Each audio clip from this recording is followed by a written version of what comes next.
मुगलों के निशाने पर मंदिर, धर्मनगरी में मुगलों का आतंक। नमस्कार दोस्तों, आप सभी का स्वागत है हमारे चैनल में। दोस्तों, आज से हम कर रहे हैं अविस्मरणीय गाथा कृष्ण पलायन भाग 1।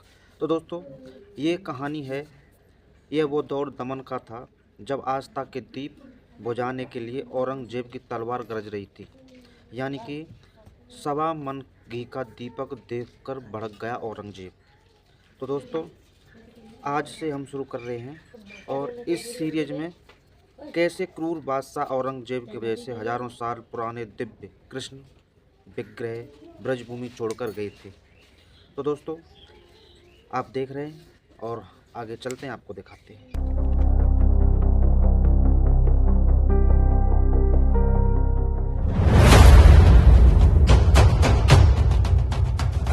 ये मुगल शासन है।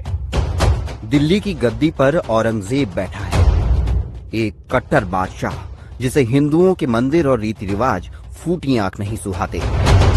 दिल्ली से करीब 150 किलोमीटर दूर है वृंदावन। वो दौर था दमन का, जब आस्था के दीपक बुझाने के लिए मुगलिया तलवार गरज रही थी। ये कहानी है आस्था और विश्वास की। ये गाथा है हजारों साल पुराने कृष्ण विग्रहों को क्रूर औरंगजेब से बचाने की। ये है वृंदावन का गोविंद देव मंदिर।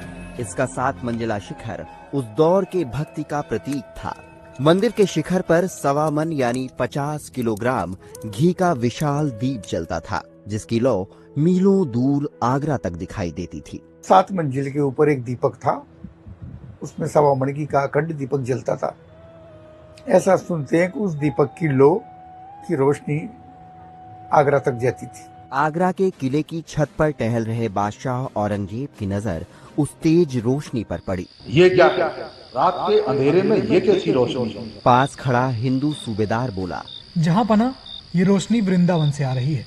वहाँ गोविंद देव जी के मंदिर के शिखर पर विशाल दीप जलता है। त्योहारों में उसकी लौ इतनी तेज हो जाती है कि यहाँ आगरा से भी दिखाई देती है। हमारी बादशाहत में इतनी बुलंद इमारत, वो भी काफिरों का मंदिर। जाओ उस बुत खाने को जमीन के बराबर कर दो। लेकिन सूबेदार के भीतर से आवाज आई, आस्था का दीप तलवार से बुझाया नहीं जा सकता। उसने फौज से पहले ये खबर वृंदावन भिजवाई। शिवराम गोस्वामी जानते थे कि लड़ने के लिए समय नहीं है, उनके पास सिर्फ एक रात का वक्त था। शिवराम ने गोविंद देव जी के विग्रह को बचाने की योजना बनाई। 16 बैलगाड़ियां,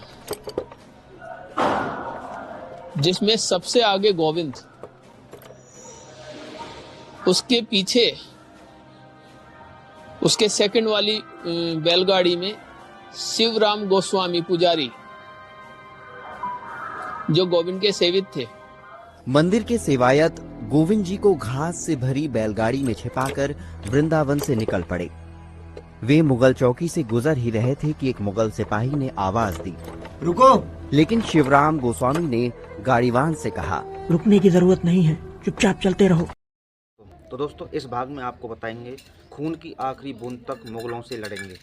मेवाड़ महाराणा का वचन, औरंगजेब ने गोवर्धन मंदिर तोड़ा और राजस्थान बना श्रीनाथ धाम। तो दोस्तों, 300 साल से ज़्यादा से मुगलिया इतिहास में बाबर के बाद औरंगजेब दूसरा सबसे क्रूर बादशाह हुआ था। तो हिंदुस्तान के सैकड़ों छोटे बड़े मंदिर तबाह करने के बाद उसकी नज़र श्री कृष्ण की लीला भूमि पर थी। ऐसा कोई दिन न बीतता था जब ब्रज का कोई न कोई मंदिर खंडित न होता हो। वृंदावन के लोग अपनी आंखों के सामने अपने ठाकुर का स्थान उजड़ते देख रहे थे। तो दोस्तों, चलिए आगे दिखाते हैं, बने रहिए हमारे चैनल पर, ये वीडियो देखिए। दो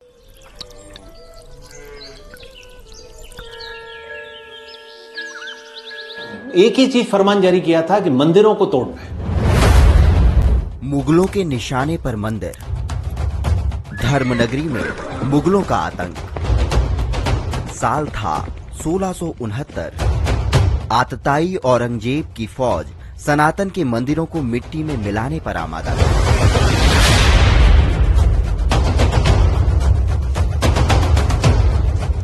गोविंद देव जी के वृंदावन छोड़ने के कुछ महीने बाद अब बारी थी श्री गोवर्धन नाथ यानी श्रीनाथ जी की।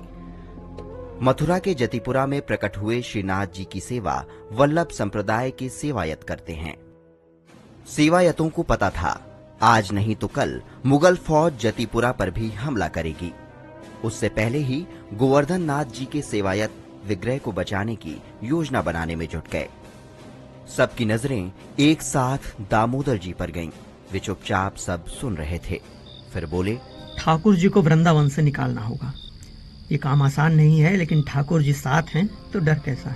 फैसला हो चुका था। ठाकुर जी को जतिपुरा से निकालने के लिए एक ग्वाले की मदद ली गई। 10 अक्टूबर 1669 शरद पूर्णिमा की रात।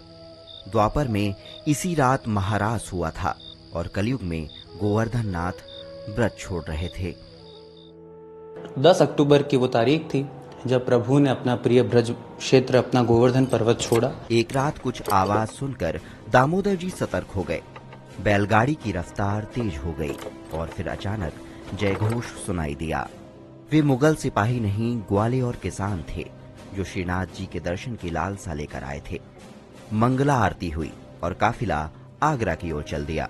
विषम परिस्थितियों में प्रभु को आगरा में अन्नकूट रोगाया गया और प्रभु तकरीबन 16 दिनों तक आगरा में ही प्रभु ने निवास किया। लेकिन वहाँ ज्यादा दिन रुकना ठीक नहीं था, क्योंकि आगरा मुगलों का गढ़ था। वहाँ पर श्री नवनीत प्रिया जी भी वहाँ पर पधारे गोकुल से, और दोनों स्वरूप तब से साथ है, अद्यापि संग ही विराज रहे। आगरा से 8 महीने की यात्रा करके ठाकुर जी कोटा पहुँचे। सावन के 4 महीने प्रभु कोटा में विराजे। मौसम बदला तो श्रीनाथ जी किशनगढ़ होते हुए जोधपुर के नजदीक चांपासनी पहुंचे। लेकिन तीनों लोगों के नाथ को स्थायी ठिकाना न मिला, क्योंकि कोई भी औरंगजेब का सामना करने। पूरा वीडियो देखने के लिए डाउनलोड करें दैनिक भास्कर ऐप।